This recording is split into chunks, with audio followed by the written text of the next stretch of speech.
பிரியமானவர்களே, இயேசு கிறிஸ்துவின் நாமத்தில் உங்களுக்கு என் அன்பின் வாழ்த்துக்கள். ஆண்டவர் இயேசு கிறிஸ்து உங்கள் மேல எவ்வளவு அன்பும் பாசமும் வைத்து தினந்தோறும் பேசிக்கொண்டே வர்றாருல, ரொம்ப சந்தோஷம். இது ஒரு விசேஷமான ஒரு நாள். என்ன நாள் தெரியுமா? தந்தையர் தினம், ஃபாதர்ஸ் டே. உலகம் எங்கும் இது தந்தையர் தினமாக அனுசரிக்கிறாங்க. ஏன்னா நம்ம எல்லாருக்குமே தகப்பன் உண்டு. தகப்பன் இல்லாமல் நான் வந்ததில்லை, நாம் யாருமே பிறந்தது இல்லை. சிலருக்கு தகப்பன்மார் உயிரோடு இருப்பாங்க, சிலருக்கு தகப்பன்மார் தேவனுடைய ராஜ்யம் போனதுனால அந்த வருத்தத்தோடு இருக்கிறவங்களும் உண்டு. ஆனா இந்த தந்தையர் தினத்துல ஆண்டவர் ஒரு காரியத்தை நமக்கு தெளிவுபடுத்துகிறார். 103 சங்கீதம் 13 தகப்பன் தன் பிள்ளைகளுக்கு இறங்குகிறது போல கர்த்தர் தமக்கு பயந்தவர்களுக்கு இறங்குகிறார். அதாவது ஒரு தகப்பன், இரக்கமுள்ள ஒரு தகப்பன். ஆண்டவர் நம்முடைய தகப்பனாய் இருக்கிறார் என்று வேதம் சொல்லுகிறது. நீங்க வேதத்துல வாசிக்கும் போது இயேசு கிறிஸ்து பற்றி சொல்லப்பட்ட அந்த வார்த்தையில அவர் நமக்கு நித்திய பிதா, என்றென்றைக்கும் நம்முடைய தகப்பனாய் இருக்கிறவர் என்று வேதம் சொல்லுகிறது. ஒரு தகப்பனை போல நம்மை நேசிக்கிறவர், நம்மையில இரக்கம் காட்டுகிறவர். அதனால தான் ஆண்டவர் சிலரை பாருங்க, மகளே உன் பாவம் மன்னிக்கப்பட்டது என்பதாய் சொன்னார்.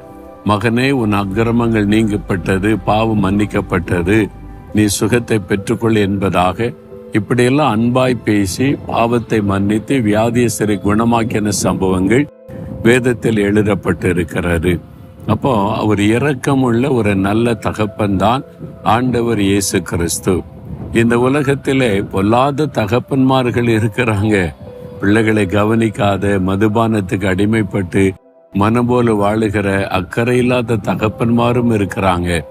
அதனால சிலர் எனக்கே இந்த மாதிரி ஒரு தகப்பன் அப்படின்னு சொல்லி வேதனைப்படுகிற பிள்ளைகளும் உண்டு.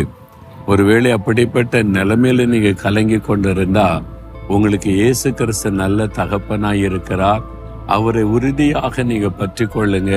உங்களை பிள்ளைகளைப் போல நேசித்து அழகாய் அற்புதமாய் நடத்துகிற ஒரு ஆண்டவர். நல்ல தகப்பனாரை ஆண்டவர் தந்திருந்தால் ஆண்டவரை ஸ்தோத்திரம் பண்ணுங்க. அது ஒரு ரட்சிக்கப்பட்ட ஜெபிக்கிற தகப்பனாராய் இருந்தால் அது ஒரு பெரிய பாக்கியம். அதை நினைத்து நம்ம ஆண்டவருக்கு நன்றி சொல்லி, எனக்கு கொடுத்த நல்ல தகப்பனாருக்காக ஸ்தோத்திர ஆண்டவரேன்னு சொல்லுங்க. அவங்களுக்கு வயதான காலத்துல அவங்களுக்கு அன்பு காட்டுங்க. அவங்க செய்த நன்மைக்கு பதில் நன்மை செய்யுங்க. அது உங்களுக்கு ஆசீர்வாதம் என்று வேதம் சொல்லுகிறாரு. யாரையும் அற்பமாய் எண்ணி விடாதுங்க. ஒருவேளை ஒரு சூழ்நிலையில உங்களை கவனிக்காம இருந்திருக்கலாம், பாவத்துக்கு அடிமைப்பட்டதுனால உங்க மேல பாசம் காட்டாம இருந்திருக்கலாம். அவங்க ரட்சிக்கப்பட நீங்க ஜெபம் பண்ணுங்க. அவங்க ரட்சிக்கப்பட்டுட்டு அவங்க மேல ரொம்ப பாசம் காட்டுவாங்க. நான் பார்த்திருக்கேன். ஒரு சமயம் ஒரு சின்ன ஸ்கூல்ல படிக்கிற மகள் தகப்பனார் குடிச்சிட்டு வந்து மனைவி அடிக்கிறது, பிள்ளைய அடிக்கிறது. அதனால எனக்கே இப்படி ஒரு தகப்பன் அப்படின்னு சொல்லி செத்து போயிடலாம்னு தோணுமா. எல்லாருக்கும் எவ்வளவு அருமையான தகப்பன்மார் இருக்கிறாங்க அப்படின்னு சொல்லி தகப்பனாரை குறித்த அன்பும் இல்லை, பாசமும் இல்லை.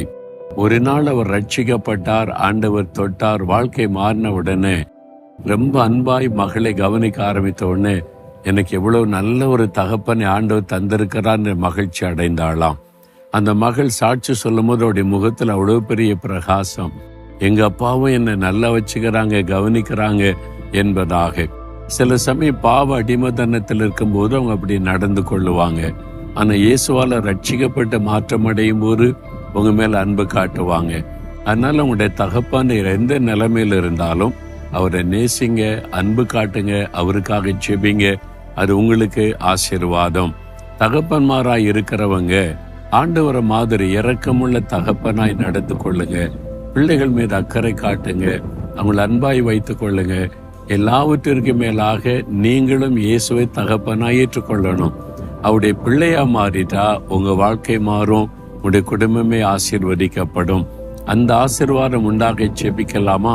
ஆண்டவரே, எந்தெந்த தகப்பன்மார்கள் இயேசுவே நீர் என்னை தகப்பனாய் இருந்து நடத்தும், என் பிள்ளைகளுக்கு நான் நல்ல தகப்பனாய் இருந்து வழி நடத்தணும், ஆசீர்வதிக்க விரும்புகிற தகப்பன்மார்களை ஆசீர்வதியும். ஒவ்வொரு தகப்பன்மாருக்காக செபிக்கிறோம். சுகத்தையும் பலனையும் நீடி ஆயுளையும் கொடுத்து பிள்ளைகளுக்கும் குடும்பத்துக்கும் ஆசீர்வாதமாய் பயன்படுத்தும். இயேசுவின் நாமத்தில் ஜெபிக்கிறோம் பிதாவே. ஆமேன், ஆமேன்.